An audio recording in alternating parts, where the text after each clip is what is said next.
안녕하세요. 오늘의 교회를 섬기고 있는 조호영 목사입니다. 예수님은 우리가 남의 눈에 있는 티는 잘 보면서 자신의 눈에 있는 들보는 보지 못한다 라고 지적하셨습니다. 이런 모습을 우리는 오늘 본문에서 발견할 수 있습니다. 이스라엘 11지파는 베냐민 지파의 죄만 보면서 자신들의 죄는 회개하지 않습니다. 그래서 실패를 경험합니다. 오늘 말씀은 사사기 20장 17절에서 28절 말씀입니다. 사사기 20장 17절에서 28절 말씀입니다. 베냐민 자손 외에 이스라엘 사람으로서 칼을 빼는 자의 수는 40만 명이니 다 전사라. 이스라엘 자손이 일어나 베델에 올라가서 하나님께 여쭈어 이르되 우리 중에 누가 먼저 올라가서 베냐민 자손과 싸우리이까 하니 여호와께서 말씀하시되 유다가 먼저 갈지니라 하시니라. 이스라엘 자손이 아침에 일어나 기브아를 대하여 진을 치니라. 이스라엘 사람이 나가 베냐민과 싸우려고 전열을 갖추고 기브아에서 그들과 싸우고자 하매 베냐민 자손이 기브아에서 나와서 당일에 이스라엘 사람 2만 2천 명을 땅에 엎드러뜨렸으나 이스라엘 사람들이 스스로 용기를 내어 첫날 전열을 갖추었던 곳에서 다시 전열을 갖추니라. 이스라엘 자손이 올라가 여호와 앞에서 저물도록 울며 여호와께 여쭈어 이르되 내가 다시 나아가서 내 형제 베냐민 자손과 싸우리이까 하니 여호와께서 말씀하시되 올라가서 치라 하시니라. 그 이튿날에 이스라엘 자손이 베냐민 자손을 치러 나아가매 베냐민도 그 이튿날에 기브아에서 그들을 치러 나와서 다시 이스라엘 자손 18,000명을 땅에 엎드러뜨렸으니 다 칼을 빼는 자였더라. 이에 온 이스라엘 자손 모든 백성이 올라가 베델에 이르러 울며 거기서 여호와 앞에 앉아서 그날이 저물도록 금식하고 번제와 화목제를 여호와 앞에 드리고 이스라엘 자손이 여호와께 물으니라. 그때에는 하나님의 언약궤가 거기 있고 아론의 손자인 엘라살의 아들 비느하스가 그 앞에 모시고 섰더라. 이스라엘 자손들이 여쭈기를 우리가 다시 나아가 네 형제 베냐민 자손과 싸우리이까 말리이까 하니 여호와께서 이르시되 올라가라. 내일은 내가 그를 네 손에 넘겨주리라 하시는지라.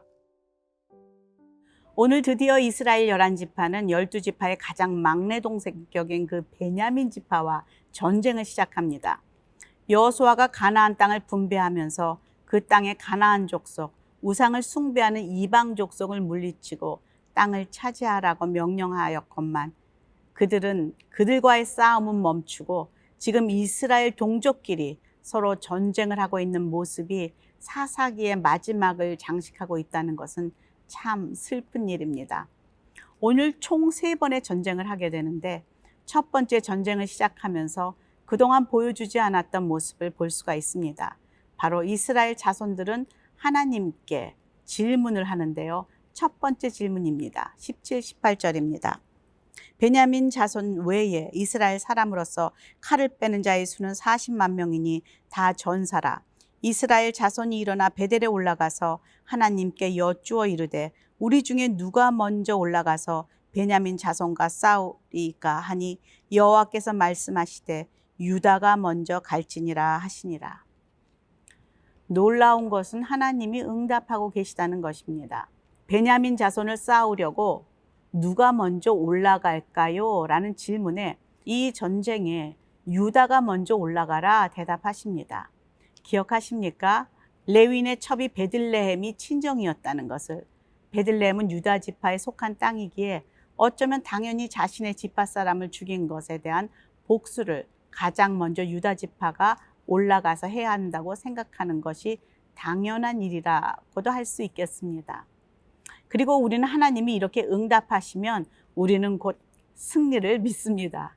그런데 문제는 유다 지파를 선두로 해서 올라갔건만 그 결과는 예상과 달랐습니다. 베냐민과의 전투에서 하루에 22,000명이 전사하며 패배를 한 것입니다.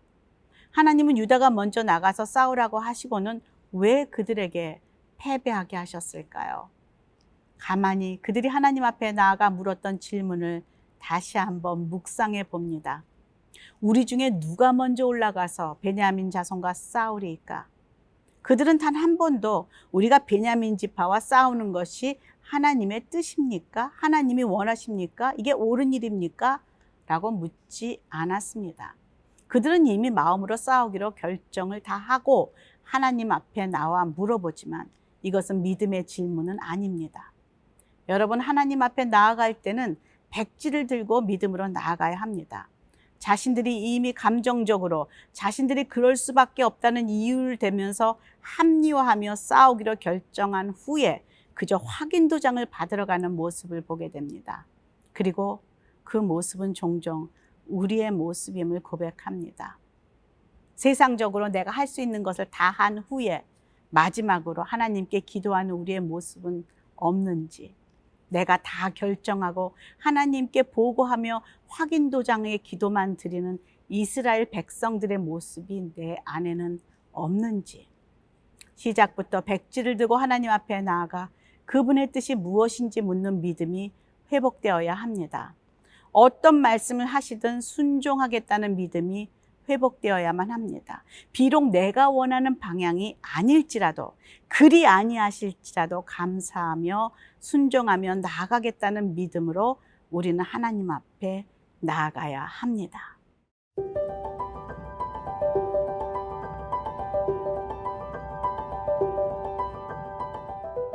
눈물로 두 번째 질문을 하는 이스라엘 백성들입니다. 23절입니다. 이스라엘 자손이 올라가 여호와 앞에서 저물도록 울며 여호와께 여쭈어 이르되 내가 다시 나아가서 내 형제 베냐민 자손과 싸우리이까 하니 여호와께서 말씀하시되 올라가서 치라 하시니라. 그들의 질문이 조금은 바뀌었습니다. 아마 수많은 인명 피해를 경험하면서 패배한 백성들의 마음은 조금 겸손해지지 않았을까, 그런 생각도 합니다. 그래서 다시 묻습니다. 내 형제 베냐민 지파 자손과 싸워야 할까요? 지난번 질문은 싸우는 것은 당연하고 누가 먼저 올라가야 합니까? 물었다면은 지금 질문이 조금 바뀌었습니다. 또한 베냐민 자손들을 자기들의 형제라고 부르고 있습니다. 그런데 이번에도 어김없이 결과는 패배였습니다. 25절입니다. 베냐민도 그 이튿날에 기브아에서 그들을 치러 나와서 다시 이스라엘 자손 18,000명을 땅에 엎드려뜨렸으니 다 칼을 빼는 자였더라. 18,000명의 용사들이 사망하는 이스라엘 11지파의 패배입니다. 그리고 이 죽은 18,000명은 놀랍게도 다 칼을 쓰는 훈련된 용병이었다는 것이죠. 사실 숫자적으로도 이스라엘 용사들이 베냐민 군사들보다 훨씬 많았고 용술도 탁월했지만 그들은 다 패배합니다. 이제 상황은 심각해졌습니다. 자신이 의지했던 용사들의 숫자도 그들의 무기도 훈련된 용병들의 기술도 다 소용이 없습니다. 그리고 그들이 그 모든 것에 더하여서 의지했던 하나님도 그들이 전쟁을 이기는데 아무 소용이 없었습니다.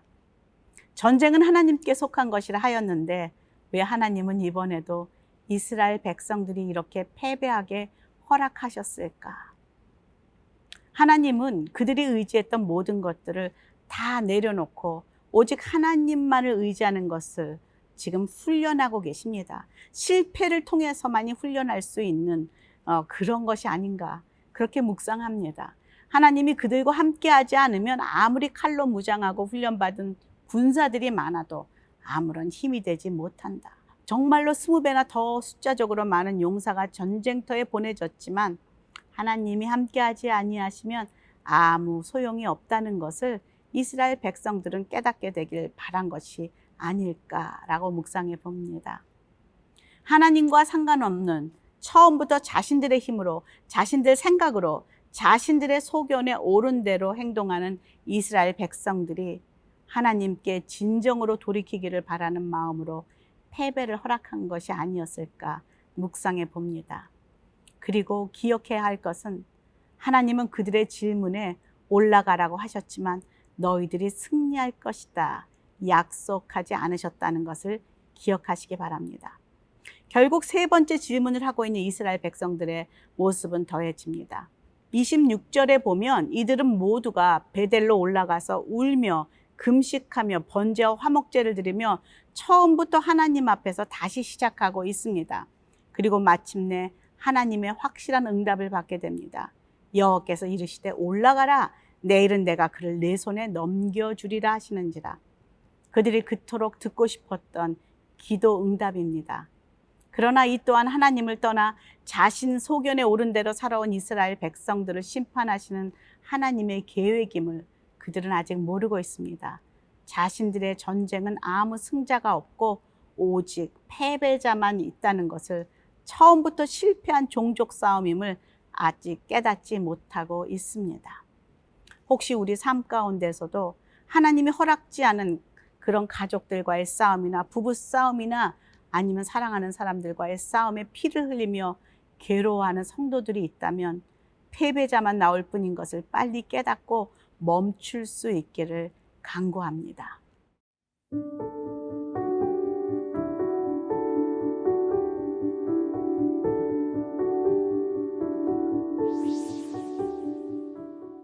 하나님, 우리가 주님 앞에 나아갈 때에 나의 모든 결정을 내려놓고 나아갈 수 있도록 도와주십시오. 주님 말씀에 순종한다는 그 마음으로 백지를 들고 나아가길 소원합니다. 예수님 이름으로 기도합니다. 아멘.